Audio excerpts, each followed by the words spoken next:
is Nicole. Welcome to my channel. If you are new, don't forget to hit that subscribe button and ring the notification bell. So today's video is for the September Polish Gamers box. This month the theme is A Night at the Arcade. The September Polish Gamers box opens on the 15th. I will have all the information down in the description box. If you are new and have no idea what Polish Gamers box is, I will have all of that information down in the description box, as well as a link to my blog post with all of my swatch photos. Let's just get into the video. First up, we have Adored Colors with Glow Pack Go. This one is inspired by Pac-Man. This polish is described as a yellow acrylic base with a ton of neon orange, purple hex glitters, blue micro glitter, and red and green circle glitters, and this also glows in the dark. It's priced at $11.50 for 15 ml and has a cap of 30 bottles. This polish had a really great formula. It was a little bit streaky at first, but I found it built up pretty nicely. Also, the streaky level is what I would expect from like a yellow acrylic anyway, so nothing too shocking.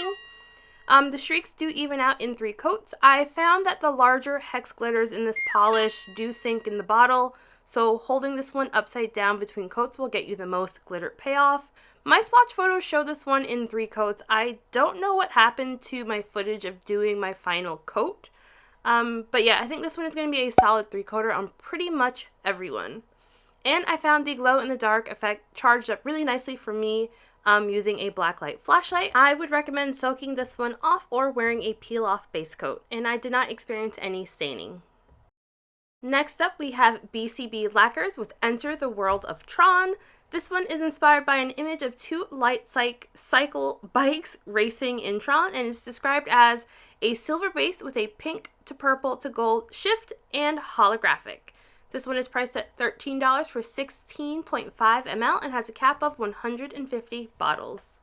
This polish had a really great formula, and as you can see here, it went on very smoothly. I found indoors in my normal housing lighting that this looks very metallic and chromy, and then once I get it here into natural light, then you can see that beautiful hollow sparkle. The shimmer in this is very color shifty. I was seeing all of the described colors. This shot here is showing this polish in natural lighting but in the shade. So this one I think is going to be a 2-coater on shorter nails. If your nails are longer than mine, you might need to go in for 3 coats. Next up, we have Color Spectrum Polish with Step Out of Reality. This one is inspired by virtual reality games, and it's described as a blue linear holographic with a strong purple glow, blue hollow micro glitters, and a scattered gold holographic. It's priced at $12 for 13 ml and has a cap of 50 bottles. Step Out of Reality had a really great formula. I did notice that it did run down the stem of my brush a tiny bit, but the polish itself did not feel thin at all. I had 0 application issues other than it running down the stem of the brush a little bit. I found that the purple glow in this looks very blue toned. I would even maybe call it kind of blurpily looking paired with the base color. It is very strong. I found the holographic in this polish to be very strong as well. I will also have a swatch comparison of this one with another blue linear holographic color spectrum polish up on my blog post. I would definitely recommend wearing base coat with this polish. I had this one on for about 24 hours with base coat and I did not experience any staining, but it did seem pretty pigmented. Nothing in here will dry down textured or will be overly difficult to remove. Next up is Leesha's Lacquer with I Need Some Space. This one is inspired by Space Invaders and it's described as a black jelly with pink, yellow, green, turquoise, and purple circle glitters. It's priced at $11 for 15 ml and has no cap. As you can see here, this polish starts off on the more sheer side, so you will want to build this one up for the best opacity.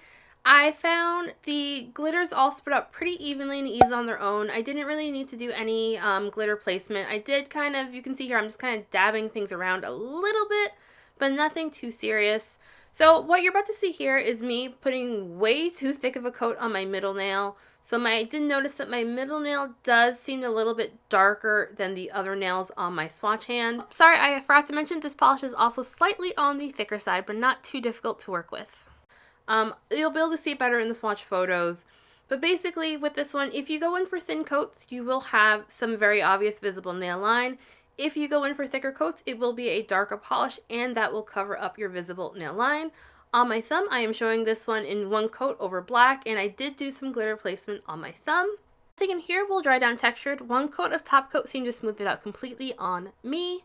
Removal will be a little bit tricky. Next up is my Indie Polish with Phoenix. This one is inspired by an old arcade game, and it's described as a grayish green with lots of shimmer and shift. It's priced at $13 for 15 ml and it has a cap of 50 bottles. This polish had a beautiful formula. It did not feel overly thick or thin, and I had no application issues. I found this polish was extremely hard to describe what I was seeing exactly. I feel like in person, I was seeing like a grayish bluish base with a gold to green shimmer, and plus like smaller like reddish to gold kind of flakes in there. It's just a really, really beautiful polish, and has it's you can see here it's got like a sparkly effect to it.